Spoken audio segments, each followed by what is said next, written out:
What's going on, guys, and welcome to episode 10 of PGR2 Road to Platinum in the arcade mode. So we've only got 4 more timed runs to do to complete the time runs on Platinum, and they are in the lightning round section, which is time runs 17 to 20, and these are a little bit different than what we're used to, as they've got 3 laps in each of these events. So we'll be starting the episode off with timed run number 17. Target is 3 minutes 23.5, and we are using the Ascari KZ1. So, as you can see by the time on the left hand side, it is a very strange time when you divide it by 3 per lap, and obviously it's just an indication of, you know, the rough time we need to be aiming for each lap, because obviously it's a bit crazy to be that precise. But we'll say it's about 1 minute 7.8 is the target per lap that we need to beat. So we'll see how we do in this. Now, getting back into the Ascari is a little bit challenging. It doesn't have the best brakes, surprisingly. So you have to brake quite early. As you can see, I'm actually sliding quite far past the mark there. And also, it's probably one of the worst understeering cars in the game, I'd say. Really does suffer from understeer really badly, especially when you put the power down. So it's a little bit of a different challenge to try and do. And this track's not brilliant either to try and do it on this.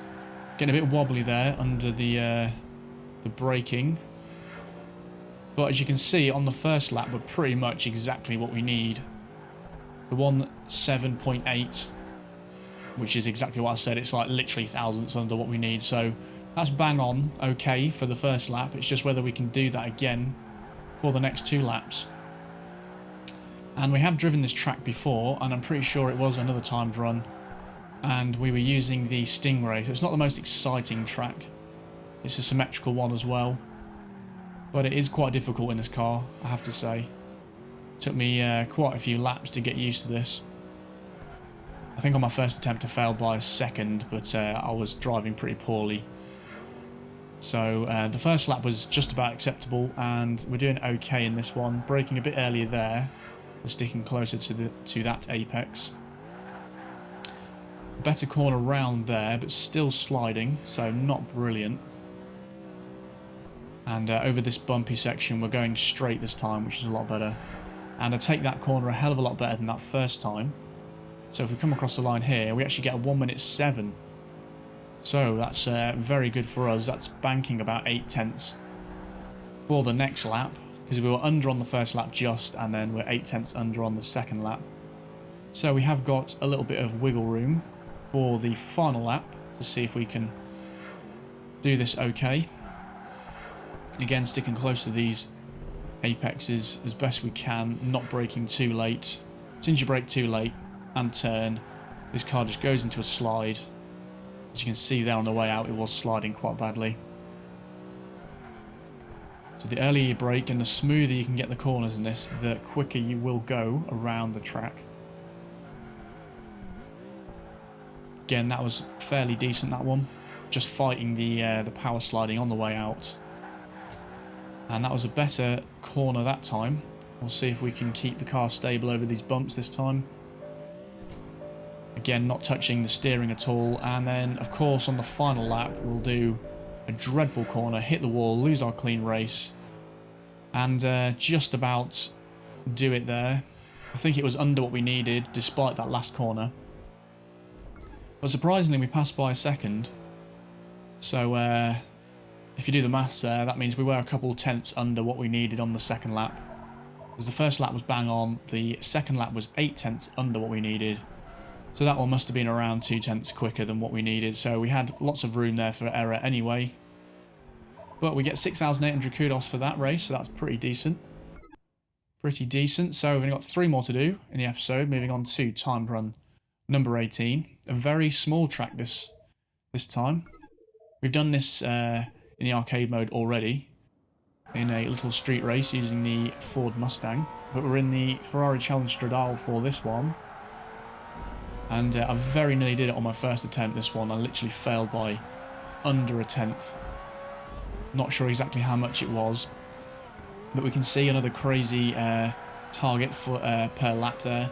24.366. So again, doesn't need to be that precise really. We're just aiming for around 24.3. And on our first lap we get a 24.1. So 0.2 quicker than what we need is pretty decent on this size track, I'd say. Because obviously the margins are going to be finer. And it's quite hard to do. This car does handle really well though, so it's quite a nice car for this event. Just obviously about clipping that apex and carrying as much speed through. Second lap, basically exactly the same time as the first lap. How's that for consistency? So we'll have to see if we can get around the same on the last lap. I don't think it's going quite as well so far. But again, it's about clipping that apex and using the power on the way out. Trying to use all the width of the track as best you can. That was a decent last corner. But no, that was way slower on that third lap there. It might have been just over what we needed. But of course we banked enough time because we passed by 0.2, so that final lap was way too slow. But the first couple laps did make sure that we passed that. So a little bit of a strange one towards the end of the time runs. But it's on the easier side just because of how small it is. So you won't be too frustrated with that one, I hope. 5,700 kudos, so not the most, but I wasn't expecting it anyway for that size track. So 2 more to go now, guys. Timed run 19. On the longest track we've been on by quite some distance. As you can see, nearly 6 minutes for the target. In the Mazda RX-7, which is a car I really enjoy driving actually, from the Pacific Muscle series. Quite like this car indeed, and we've got a target of 1 minute 55.3 per lap. And this is probably my least favourite track of the game, as I've said quite a few times. Third time on this track, I'm sure. We've done a timed run in the Ferrari F50. We've also been in a street race on the arcade mode in the Lotus 340R, trying to catch up that Porsche Cayenne Turbo. And now for the third time we're on this track, but we're doing 3 laps. So it's not going to be a quick race by any means. And I think this was my second or third attempt at this. And I realised I was going quite slow on my first lap, and I don't really want to be doing another 2 laps of this long track if I know I'm going to fail, or at least I don't have the best chance of passing. So I'd say if you've got the first lap under this target, then keep going. But one thing I would say is, obviously, the longer the track, usually the more lenient the time is. I've said that before, but this is especially the case with this track because it's so long and there's lots of places to make mistakes. I think they are a little bit more lenient with the time that you need. So made a bit of a mistake on that corner. I had to adjust because I was going to hit the inside barrier, but it did mean that I'd hit the outside barrier, and somehow I didn't actually lose my kudos or my clean race, which is strange because it was quite a heavy impact with the barrier. But there we go, coming around the last corner before the straight. So we finished the first lap. We'll have to see how we do. It felt like a pretty decent lap. And as you can see there, we actually get under a 1:54. So we're a good 1.3 seconds up, which I've never had on a lap before, never been that far ahead of the target. So that just proves my point, that there's more lenience in the longer races, because I did make a couple mistakes on that lap. It wasn't the smoothest. But again, you're given this RX-7, so it's not the worst car to be given for this sort of track. And on this bridge bit, it doesn't really matter when you come over to the left-hand side. I prefer to do it before rather than after. And there is the big mistake of the race. Again, on the inside of the apex, smashing into the wall, and that's really ruined that lap quite a bit. Probably lost a good second there with that collision, maybe even more. So we'll have to see how that affects the time when we do come across the line for the second lap. But literally this track is just back and forth, over bridges, 90-degree turns. Not the most exciting at all.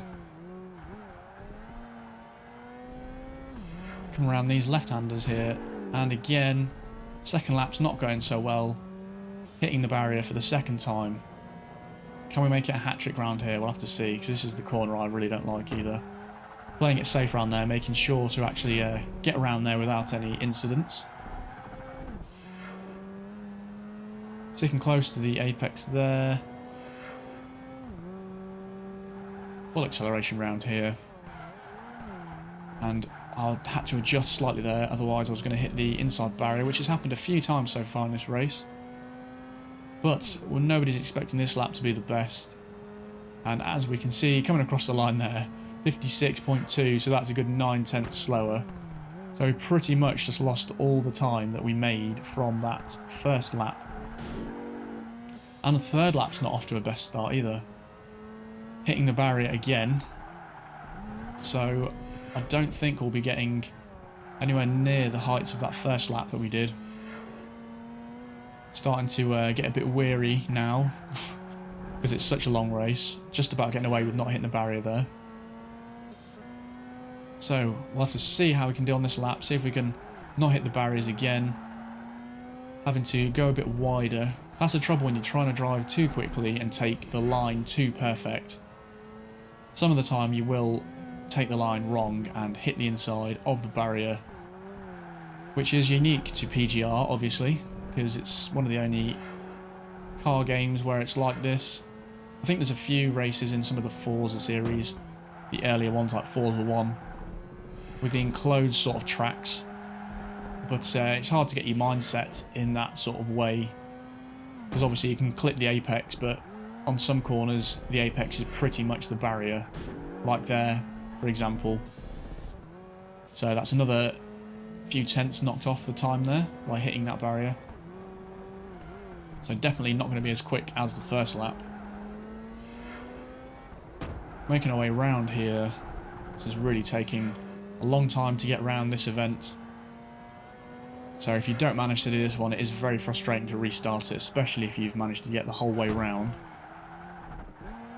But taking that better this time. So can we do it, holding our breath on the final straight? And it's looking like we're fine there. It was just over a 154. So, even though we crashed a couple times in that one, and it wasn't as good as the first lap, we still managed to pass by 1.6 seconds. So, overall, not too bad at all.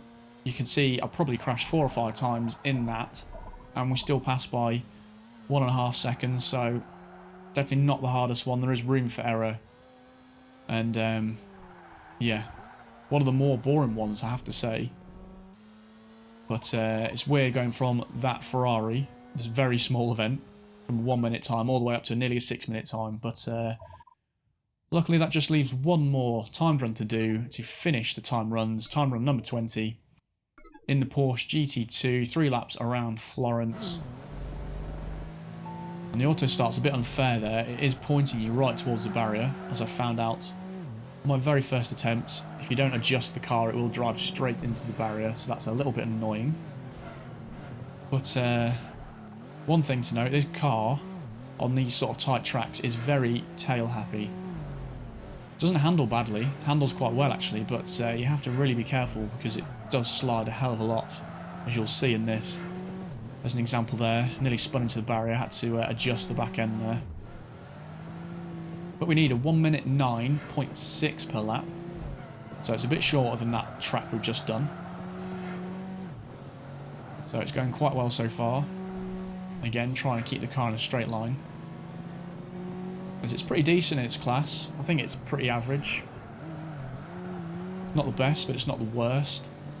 One of the starter cars, but it's actually got fairly decent speed as well. But this corner especially is hard.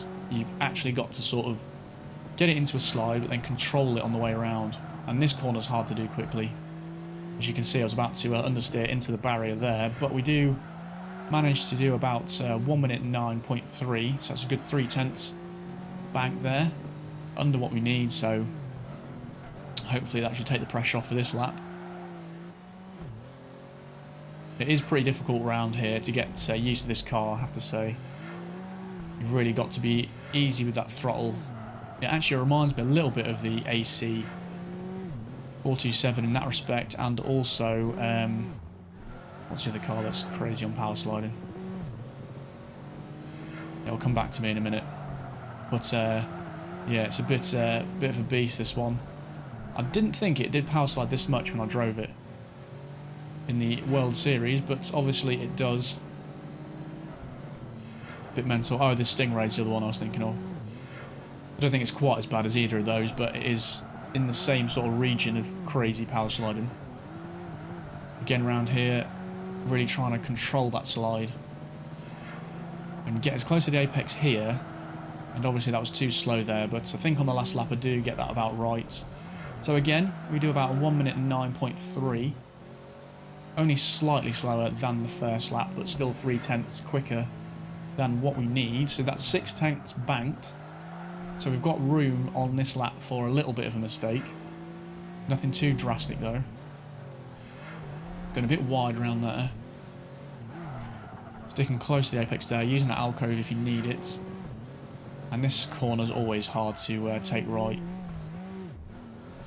can almost kick it into a slide to get the back end round if you need to. That's probably the worst I've done that corner. Doing that quite nicely, going all the way out to the left hand side there. On this straight now. Only a few more corners to do. Doing that one quite nicely. Getting on the brakes there. Getting nice and close to the apex there, and also there. Trying not to make it slide. Around the last corner now, and finally I get close to that apex and I'm able to power all the way out. That was what I was aiming for, and as you can see, it did pay off as we get under a 1 minute 9 for the last lap. And we do actually pass by a pretty comfortable amount there, 1.3 seconds. So the last two events have been way over a second. So it's not too bad actually. This episode hasn't been too bad in terms of passing. Maybe the first event was the hardest in that Ascari, I'd say. But the last two ones are quite difficult to get used to, but overall not too bad. But there we have it, guys. There's all 20 timed runs done on Platinum. Just scrolling through them there. So street racing done, timed runs done. So you know what that means. We're moving on to the big boy events, the cone challenges, 20 of these to do. So that is going to be very interesting indeed. We'll see how frustrated I get with these. Hopefully the first four won't be too bad as they are only one lap. So we shall see. But that's going to be it for this episode, guys. So in the next episode, obviously we're doing cone challenges 1 to 4. And we'll be starting off with the Renault Spider. So I'll see you in that episode, guys. I hope you enjoyed it. If you did, please like. And if you're new, consider subscribing if you want to see more of the same. And I'll see you in the next episode.